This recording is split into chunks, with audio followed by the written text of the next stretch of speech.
సమాజపరంగా ఒక కట్టుబాట్లతో మనం ఒక ఇద్దరిని పెళ్లి చేసి మీరు దాంపత్య సుఖాన్ని అనుభవించండి అని చెప్పి పంపిస్తాం.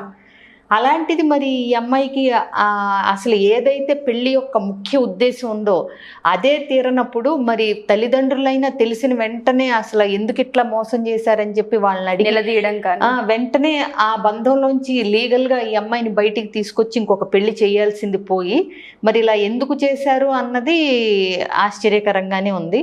మనకు తెలిసిన ఇన్ఫర్మేషన్ ప్రకారం ఇప్పుడు ఈ అమ్మాయి అడిగిన క్వశ్చన్ ప్రకారం అయితే నిజం చెప్పాలంటే స్ట్రెయిట్గా ఈ అమ్మాయికి ఉండాల్సిన అవసరం కానీ అంటే ఏ పర్పస్ కనపడదు. తెల్లారి లేస్తే అటు ఫిజికల్ నీడ్స్ మీట్ అవ్వకుండా, ఇటు పిల్లలు లేకుండా, ఇటు ఏ సంతోషం సుఖ సంతోషాలు అనుభవించకుండా ఆ అమ్మాయి లైఫ్ లీడ్ చేయమని ఇంకొకళ్ళు డిక్టేట్ చేయటం అనేది చాలా చట్ట ప్రకారం కూడా అది కుదరదు.